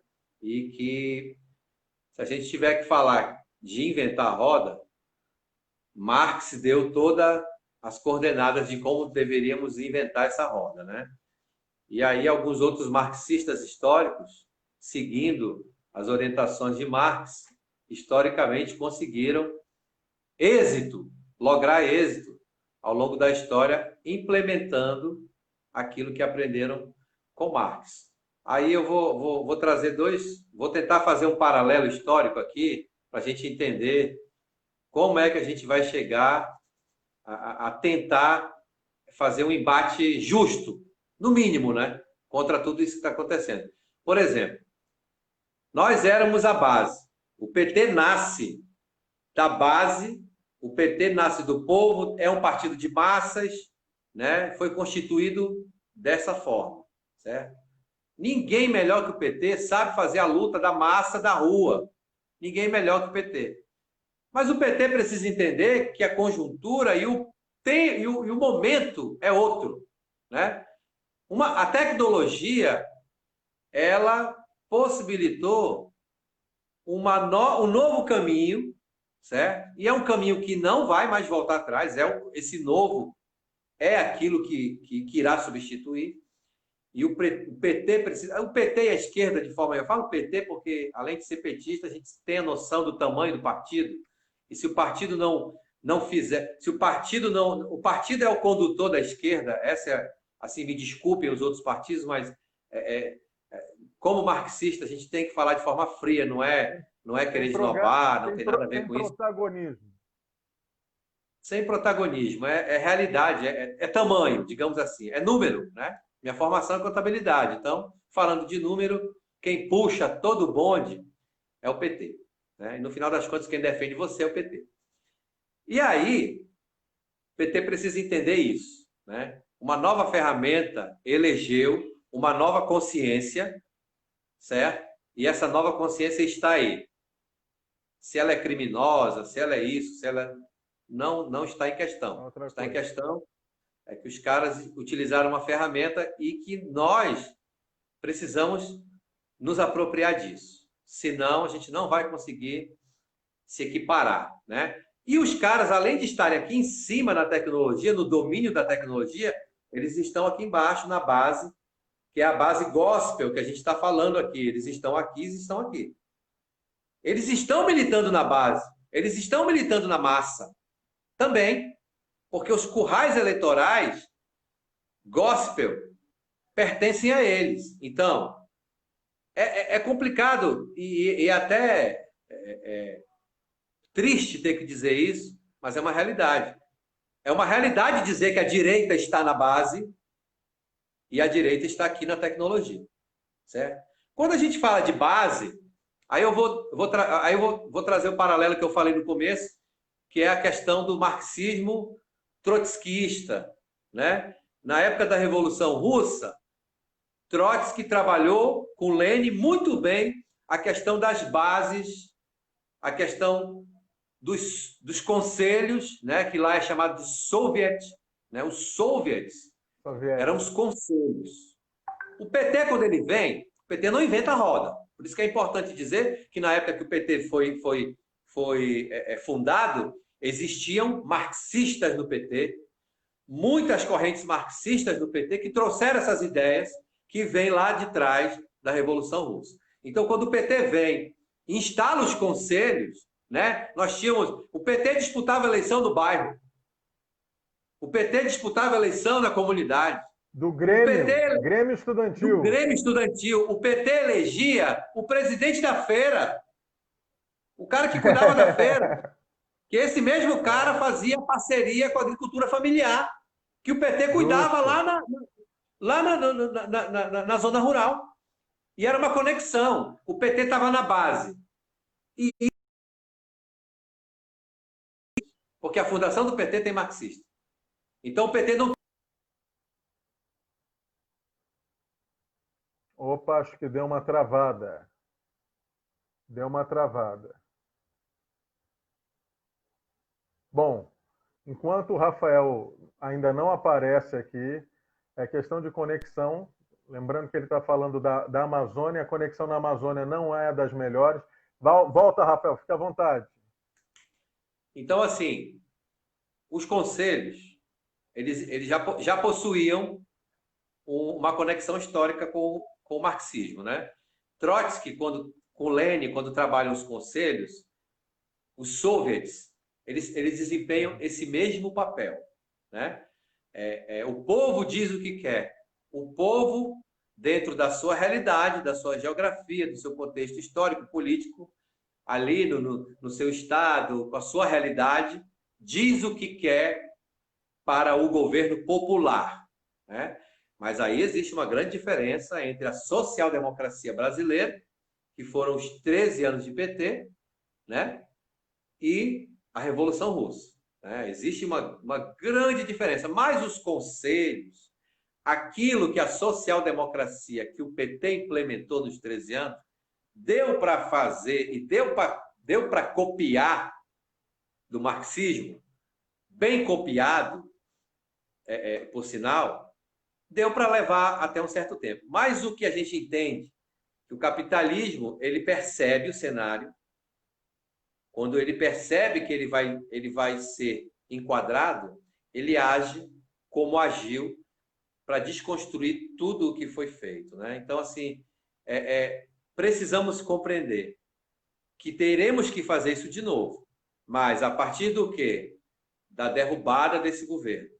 A partir daí, a gente vai conseguir retomar a narrativa, se é que estamos construindo essa narrativa, né? Porque o PT se transformou hoje num partido eleitoral, certo? Um partido parlamentar, certo? E aí nós não temos Melhorou? Não, e isso é ruim. Ah, sim. Pois é. É Tem que ser péssimo, né? partido de Porque massa. tem que ser Massa. partido de massa, porque o que teremos depois da derrubada do Bolsonaro? Vamos discutir o quê? Né? Aí eu percebo que o PT hoje se tornou um grande sarau virtual, porque acha que essa é a luta nas redes sociais. Já está equivocado, porque não faz a metade do que o Steve Bannon vendeu para o Carluxo, e aí a gente fica no sarau. Né? E aí o que acontece? Quando é que nós vamos discutir, pós-derrubada do Bolsonaro, a retomada? O PT vai propor um dia o socialismo? Nós queremos romper com o capital? Ou nós vamos voltar? O que nós queremos? Nós queremos voltar para aquele período em que o Lula deixou o governo com 87% de, de, De aprovação. de aprovação. Nós queremos voltar para o período do pleno emprego, até os 2 primeiros anos do segundo mandato da Dilma, né, que é 95% de emprego, que é apenas uma taxa de 5% de desemprego, que é o tão sonhado pleno emprego, que nós chegamos nesse nível. Mas todos os níveis altos, maravilhosos, que o saudosismo poderão explicar, ainda assim, serão pouco perto do que a gente precisa discutir. Né? Nós queremos chegar a isso, de novo, repetir isso aí. O PT sabe fazer isso. O PT já provou que sabe governar. O PT sabe fazer. Mas saber fazer não é o que a gente teria que estar discutindo aqui. Nós precisamos discutir primeiro como voltar para lá. A dificuldade é voltar para lá. Porque o PT sabe fazer. Verdade. Você que estava no Ministério do Trabalho, no governo Dilma, sabe muito bem sobre os desmontes que foi feito trabalhista. Lula e Dilma. Lula e Dilma. Você estava lá. Você sabe muito bem do que eu estou falando. Agora nós vamos recuperar tudo isso, porque assim, Rafael, voltar para o governo, eu não digo voltar ao poder, porque dentro de uma social-democracia não se volta ao poder. No poder está o capitalista. Né? Dentro do socialismo, do que se propõe o marxismo, nós vamos ao poder porque nós vamos derrubar o capitalismo, expropriar a propriedade privada. Aí é uma outra coisa, né, que a gente não está discutindo e não quer discutir. Então, por exemplo, nós vamos voltar para os períodos áureos, nós vamos ter que ter um governo só de reconquista, Rafael. Nós não vamos implementar nada. Verdade. Nós vamos trabalhar no parlamento só para devolver o que foi perdido. E aí, quando nós chegarmos no ponto em que o PT chegou, eu te pergunto, vamos discutir o rompimento? Porque se a gente não romper, o capitalismo vai refazer tudo de novo. O capitalismo, ele é especialista nisso, certo? Hoje a Globo pode nos ajudar, mas amanhã, de acordo com o interesse dela, ela de novo, ela vem e ripa. Né? Então, assim, é a proposta do marxismo, né? O rompimento, certo? Ou conciliação. De novo. E dentro da conciliação tem um prazo de validade. Eles nos deram 13 anos. Né?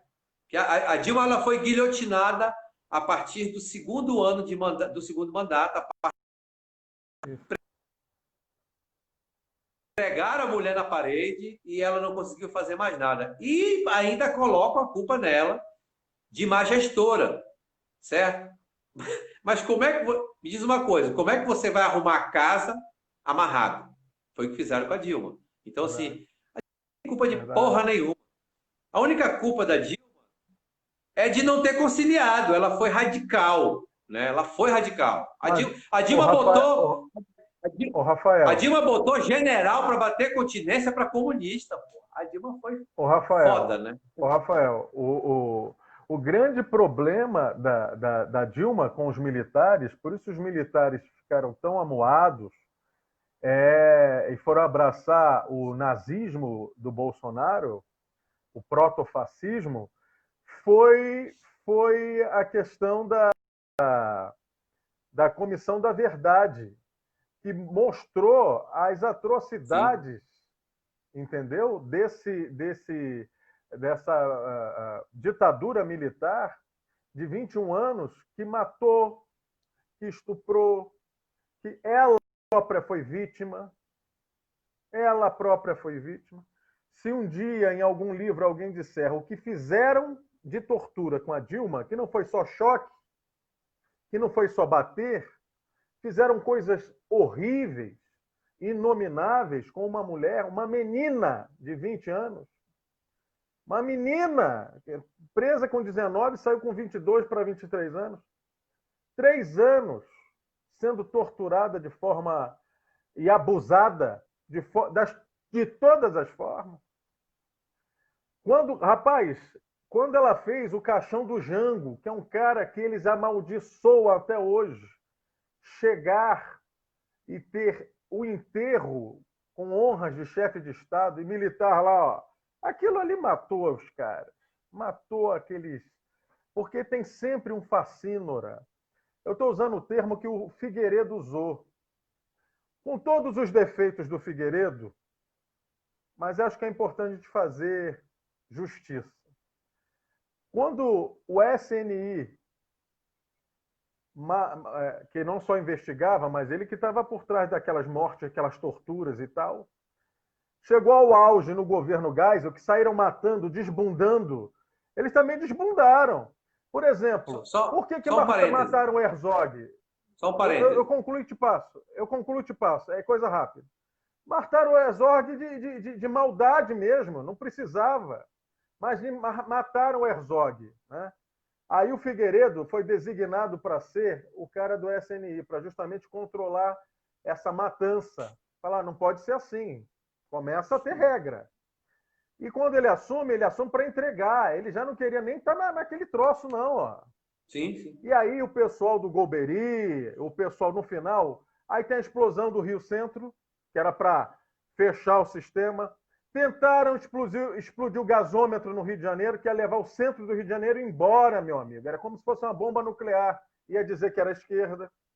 E quando mandaram uma bomba para o presidente da Ordem dos Advogados no Rio de Janeiro, e a coitada da secretária foi abrir e explodiu na cara dela, e ela morreu, o Figueiredo falou numa entrevista no Nordeste, estava inaugurando alguma coisa lá, não lembro o que era. Ele falou: olha, os facínoras, ele usou esse termo, que acham que não vai ter democracia no Brasil, estão muito enganados. Se querem mandar as balas assassinas para alguém, mande para mim. Porque vai ter democracia, senão eu prendo, eu arrebento. Veja só, até uma visão de democracia do cara é autoritário.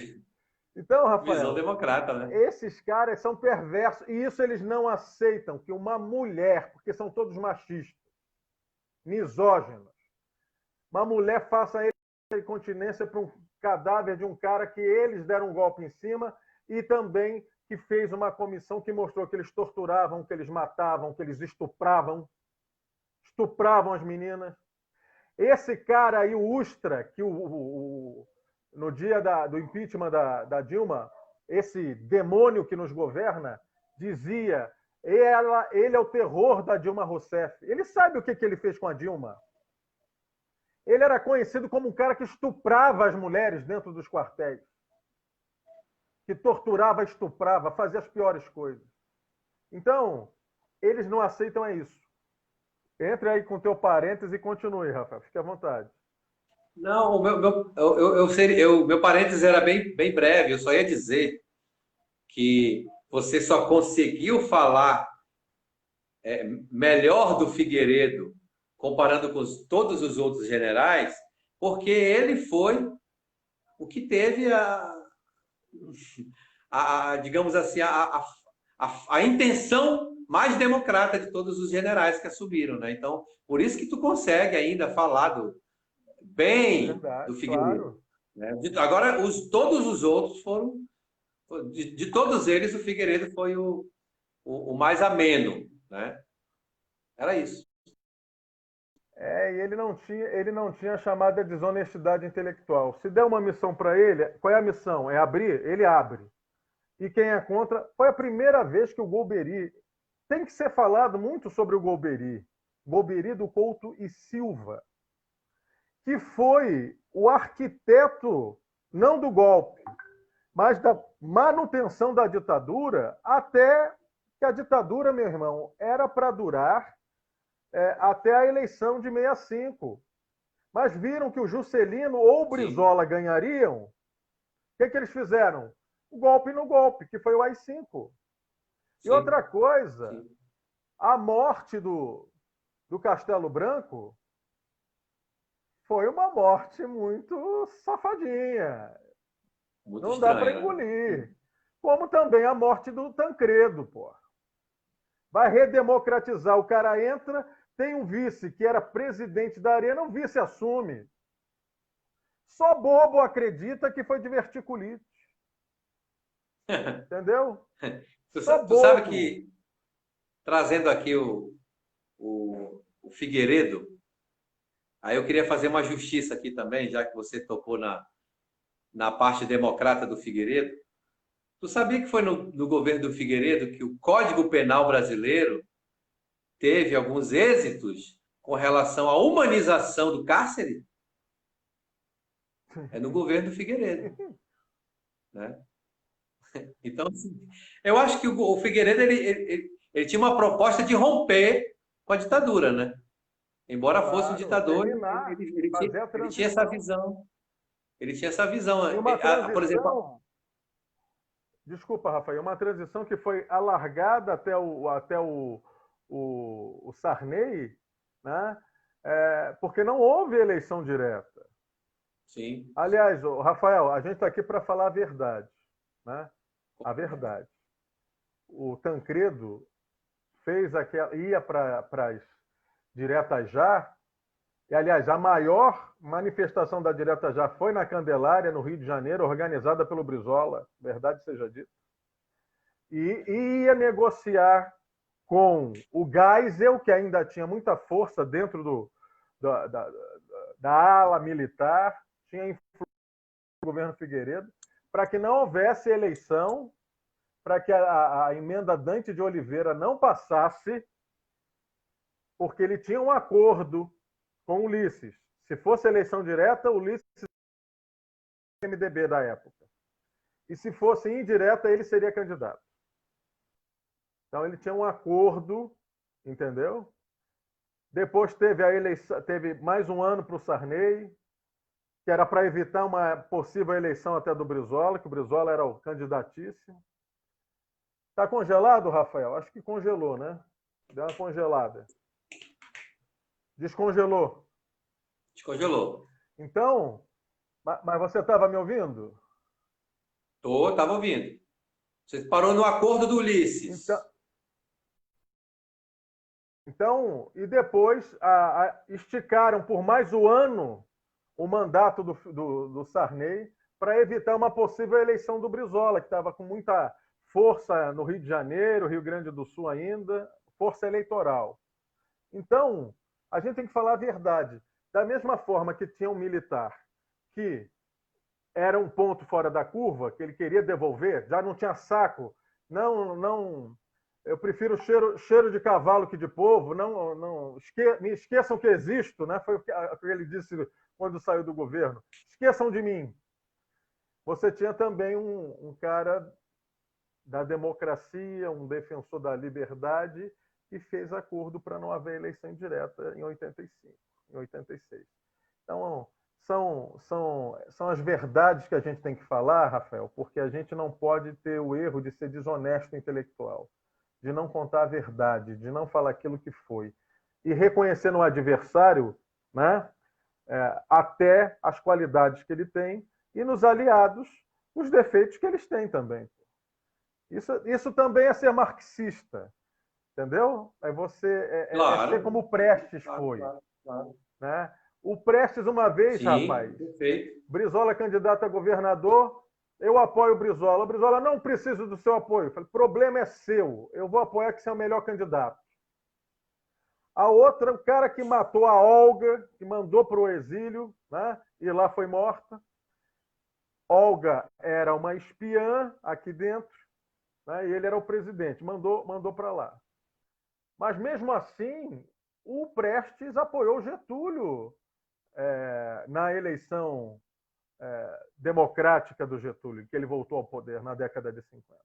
Então é importante a gente ter a noção de falar a verdade, que as pessoas não podem ser enganadas.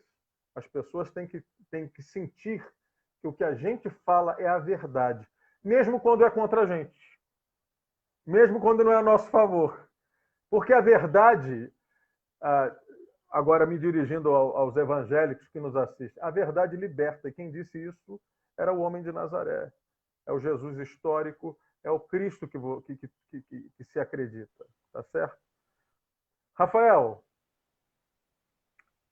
eu não queria que a gente terminasse nossa conversa sem falar de Manaus, sem falar do Zé Ricardo, que é pré-candidato do PT à prefeitura da maior cidade do norte do Brasil, né? Os nossos irmãos amazonenses e manauaras vão trocar um homem como o Zé Ricardo, que é um cara, é um franciscano, né, da política local, o cara que pensa na coletividade, vão trocar por um coronel cheio de vícios políticos, que só sabe fazer aquilo mesmo, que quando vai em locais aí onde casa desaba ou então enche com a chuva, diz que a pessoa tem que sair do lugar, mas também não dá uma casa para a pessoa, não dá uma estrutura, né? E se a pessoa não sair, que morra. Porque para ele, o Amazonas, em especial a nossa cidade amada Manaus, vai escolher um apóstolo do social ou um coronel das antigas?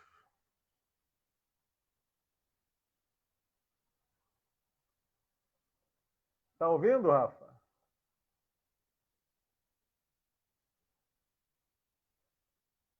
Tá ouvindo, Rafael?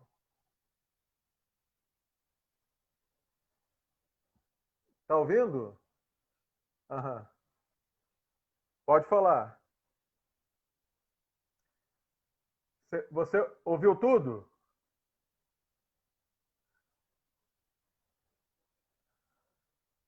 Estou ouvindo.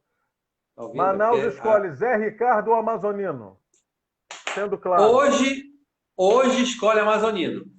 Hoje escolhe Amazonino. Meu pai do céu. Escolhe Amazonino porque a estratégia do Amazonino é aquilo que a gente passou aqui falando durante a live, né? O Amazonino tem uma equipe que está fazendo o trabalho nas redes sociais, que sabe fazer o apelo de massa nas redes sociais, né? E aí aquela crítica que eu fiz à esquerda de não se apropriar da ferramenta das redes sociais faz com que a gente perca o terreno político, né? Em síntese, é isso. E o amazonino, por sempre estar na direita, como a gente vem falando, a direita domina as redes sociais. Então é natural que ele esteja na frente fazendo o trabalho de pré-campanha, ainda que não declarada, mas óbvia, né? Óbvia em dois sentidos. Nas redes sociais ele faz um apelo e impulsiona o seu apelo, né? De forma impulsionada, ou seja, que você sabe que o alcance é maior, né? Por exemplo, se você terminar a sua live agora, no final, e impulsionar R$1.000 nessa sua live aqui, você vai estourar a bolha, né? E é isso que a direita faz, né? Então, assim, ela não hesita, porque ela conhece o alcance da ferramenta. A direita sabe que o resultado eleitoral, quando bem utilizada a ferramenta da internet, você alcança êxito. A esquerda, ela ainda não monetiza. Ela ainda não acredita na visão empresarial que a ferramenta vai alcançar, certo? Ela não dedica, digamos assim, as verbas partidárias, enfim, as doações, etc., para a política, o gabinete para a política, né, para o povo, para as políticas sociais, monetizando as redes sociais. Então, enquanto ela não acreditar da forma que a direita acredita, o terreno vai ser desonesto, digamos assim. Enquanto a gente não assumir esse protagonismo. Né? O protagonismo é da direita há 6 anos. Ponto. Né? Então, hoje, o amazonino estaria eleito, embora ele tenha a maior rejeição, né?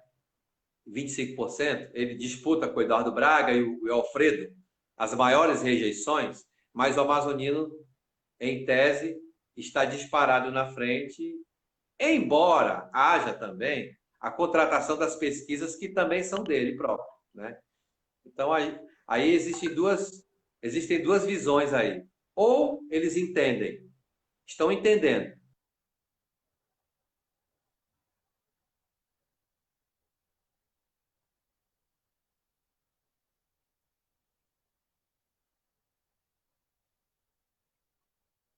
que impulsione o amazonino, ou realmente o amazonino está na frente. Né? A crítica fez uma pesquisa anterior às duas que saíram essa semana, mantendo o Zé Ricardo no segundo turno. Né? Eu que estou acompanhando todas as notícias, né, todas as pesquisas, nós temos um cenário aí hoje, Rafael, de 5 pesquisas contratadas pelo grupo do Davi Almeida. Eu acho que 7 pesquisas já pelo grupo do Amazonino, né? Uma pesquisa do jornal A Crítica. A pesquisa do jornal A Crítica, da TV A Crítica, né, do governo, né? Do governo, reconhece as pesquisas do Davi Almeida. Mantém aquilo que as pesquisas do Davi vêm dizendo. Zé Ricardo em segundo, Zé Ricardo em terceiro, Zé Ricardo no segundo turno. Essa é a pesquisa do Davi. O Davi na frente, mas o Zé Ricardo no segundo turno. E tem até em que o Zé Ricardo está no empate técnico. Né? Ou seja, pode estar na frente, como pode estar atrás, né? E vice-versa. Empate técnico. E a pesquisa da crítica bota o Zé Ricardo no segundo turno também. Ou seja, mantém a linha do Davi Almeida, que em tese seria o mais interessado em esconder o nome do Zé Ricardo. Mas a surpresa é que reconhece o Zé Ricardo. Mantém o Zé Ricardo lá.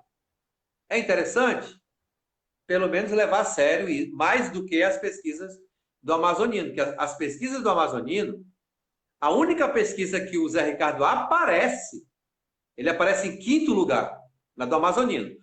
Todas as outras, o Zé Ricardo não aparece. E quem ocupa o lugar do Zé Ricardo é o capitão Alberto Neto, deputado federal bolsominion. Aí eu pensei no seguinte cenário: será que, se o amazonino não vier, ele transfere o apoio para o Alberto Neto? Porque desculpa, houve um problema técnico. Nada. Acontece. Aí eu te pergunto, será que não haverá um acordo caso o amazonino não venha? Porque amazonino é Alberto Neto e o Zé Ricardo sumiu na pesquisa. Será que não é Alberto Neto que eles estão querendo, caso o amazonino não venha? Fica essa incógnita aí, que é uma possibilidade, né, de o amazonino fazer campanha para Alberto Neto ou para amazonino. São os primeiros nas pesquisas do amazonino, digamos assim. Pode ser um step, né? Pode ser um step, né? Um pneu de quando furar, porque tem a história que o amazoniano teve as contas reprovadas no seu último governo pelo Tribunal de Contas do Estado. Primeiro governador na história do estado do Amazonas a ter contas reprovadas. Talvez por isso ele tenha um step. E eu vou lhe falar, mesmo se ele concorrer, Rafael, e o Ricardo for para o segundo turno, o Zé Ricardo for para o segundo turno, eu acredito que vai acontecer novamente o que aconteceu para o governo do Estado. Eu não sei se você se lembra, o amazonino estava em primeiro lugar, ia ganhar no primeiro turno, teve vários problemas dentro do partido que ele estava na época, né? E tentou derrubar lá as nominatas, e a gente fazia parte das nominatas. Depois, todo mundo que foi derrubado por ele se uniu para derrubá-lo nas redes sociais, foi para porrada, entendeu? E foi um desgaste desnecessário, porque ele, na vaidade, o amazonino é assim, né? Eu tenho, assim, o Amazonas. Para mim, ele é maior até do que o Mestrinho, né? Porque ele fez todas as Sim. outras lideranças ali de direita, quem fez foi o amazonino. Só que o amazonino, ele, quando está fora do poder, ele é um gatinho. Ele é manso, ele mia baixo, ele é fofinho, ele é capaz de dançar, fazer aquelas dancinhas, não Ele é? é Como a fofinho, gente ele é viu fofinho. no mandato tampão dele, ele fazendo a dancinha, muito simpático, mas dá poder para o amazonino que ele mostra a dureza, a crueza.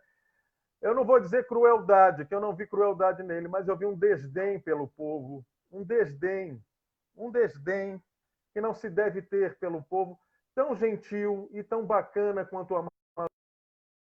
O amazonense recebe bem como o mineiro recebe, tem um humor como tem o nordestino, como tem o cearense, entendeu? E, opa, voltamos. Tá ouvindo, Rafa? Então, tô ouvindo, tô ouvindo. Tá ouvindo?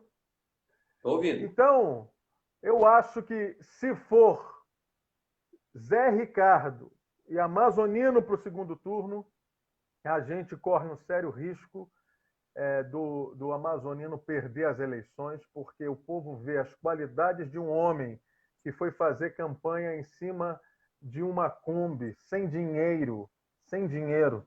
E eu vou te falar, quando caçaram a minha candidatura para deputado federal, eu votei no Zé Ricardo. Nem eu votei em mim. Tive 1.051 votos sem fazer campanha, sem nada, entendeu? Não tivesse sido atrapalhado, mas o Eu Zé Ricardo, acompanhei. você foi testemunho ocular. E o Zé Ricardo foi o que fez, né, da gota d'água de eu sair do PDT depois de 20 anos. Porque quando você está num partido que se diz de esquerda e persegue os seus irmãos, você não tem que estar lá mais. Né? E eu fui muito acolhido pelo PT, né, pelo comandante, você sabe quem, e por vocês aí, por você em especial, Rafael. Entende? Então, eu acho que nós precisamos efetivamente colocar no poder o Zé Ricardo, como tem em várias capitais aí, colocar os partidos de esquerda. Eu acho que tem que haver uma aliança forte das esquerdas no Amazonas e em Manaus, em especial, né? Que detém aí 65% da população do estado, né? O Manaus é praticamente a maior parte da população de todo o estado. Rafa, a gente está chegando a 2 horas de live. Nossa live normalmente tem 1 hora. Quando o papo tá bom, a Que gente vai bom. falando, a gente vai ouvindo. Né? Nem percebi. Você é um excelente parceiro de live, além de ser um grande companheiro, cara, um homem honrado, cara de ideais, tem o meu respeito, tem a minha admiração, sou seu fã. Vamos lutar para que o Zé Ricardo seja eleito, vamos lutar para que a Bruna Laclose, que esteve aqui semana passada com a gente e bombou, né, muito simpática, muito humilde, e que luta por aqueles excluídos, né, os marginalizados, aqueles, como ela diz, que mora lá na distância, que é um termo muito daí, mora lá na distância, né? Aqueles que, não, que Sim. são da periferia. Então, Rafael, eu queria as suas considerações. Fale a quantidade de tempo que achar que deve. Obrigado pela sua presença, pelo seu carinho, pela sua consideração, irmão. Voltou. Voltou. Tá ouvindo? Estou ouvindo. Estava dizendo assim, deixo você agora com as suas considerações finais, Rafa. Tô ouvindo. Pode falar. Ouviu ou não? Está me ouvindo? Tô ouvindo. Então, as suas considerações finais, irmão. Pode falar.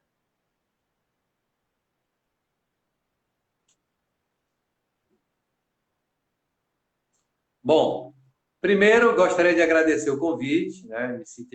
Me sinto muito, hon- me sinto muito honrado em fazer parte do Café com Galvão, que é um grande companheiro que eu conheci na luta, na rua, né? Acompanho a sua história, conheço a sua história, já bebemos juntos, já trocamos várias ideias e primeiro, me sinto honrado por ser teu amigo, né, cara? Por ser teu companheiro de luta. Me sinto honrado por ter participado do teu momento de transição, em que você deixa aí 20 anos de militância pelo partido do PDT, né, que é um partido que eu também respeito muito, obviamente, né, tem um legado, e acompanhei a tua transição para o PT. Acredito que tenho contribuído com isso, né? E, assim, muito feliz por estar aqui. Espero que o programa Café com Galvão possa continuar rompendo a bolha, né? Porque a gente precisa romper a bolha para quebrar os paradigmas e tentar, pelo menos, disputar e se equiparar ao que a direita faz nas redes sociais. Eu acredito que esse teu projeto é um projeto que dá início a esse rompimento da bolha. Olha aí, o companheiro Ednei Manauara, só interrompendo a minha fala aqui, companheiro Ednei Rafael Manauara Quadrado. é um grande companheiro, Rafael Quadrado, é um grande companheiro militante do Partido dos Trabalhadores aqui de Manaus, né? É um dos caras que eu consigo dialogar dentro do PT, né? Que compreende as redes sociais, as mídias digitais, né? Talvez por isso explica que ele está aqui online, né? E toda uma militância do PT não está aqui online. Então, essas críticas a gente sempre precisa pontuar, porque é onde está o nosso problema, né? Voltando, agradecer pela participação, agradecer pelo convite que você estendeu para a Bruna Laclose, né? Que é a nossa primeira candidata trans, né? Para disputar o mandato na Câmara da história de Manaus, né? Então isso aí, só isso aí já é o diferencial na luta, né? Só tenho a agradecer, espero que o projeto Café com Galvão se estenda, possa estar continuando a romper a bolha para a gente poder avançar e que mais projetos dentro das redes sociais, como esse, possam, através do seu carinho, através da sua luta, e que a gente possa aqui estar continuando a poder contribuir no avanço da luta. Eu só tenho a agradecer e estou à disposição para os debates, para as demandas, o que eu puder fazer, estarei aqui contribuindo com você, com a sua equipe, com a nossa amizade, com a luta. Rafa, fica aqui o convite para você estar aqui mais vezes.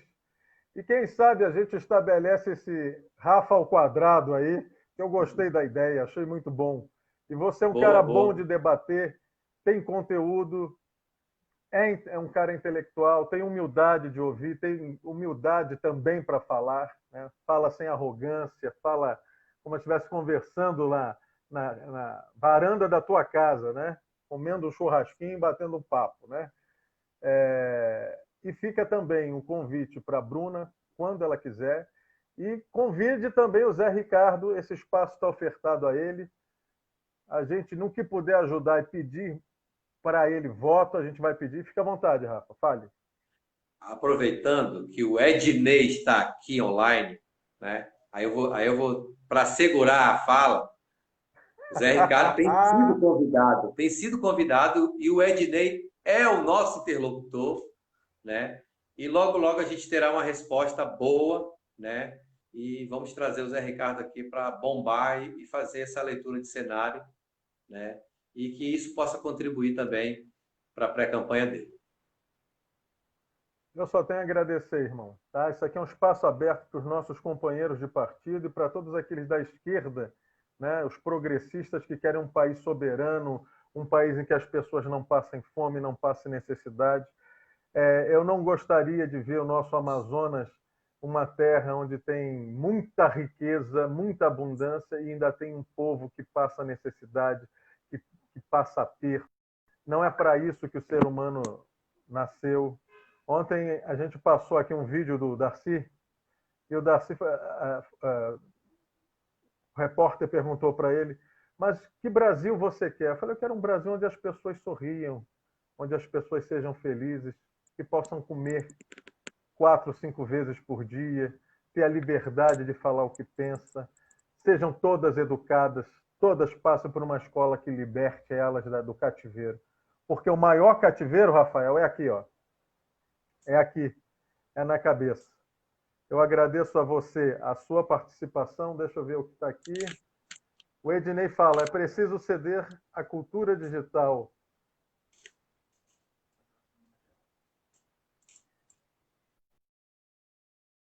Para Minas Gerais, Márcia Barreto, deixa eu ver quem mais, e Daniel Henriques.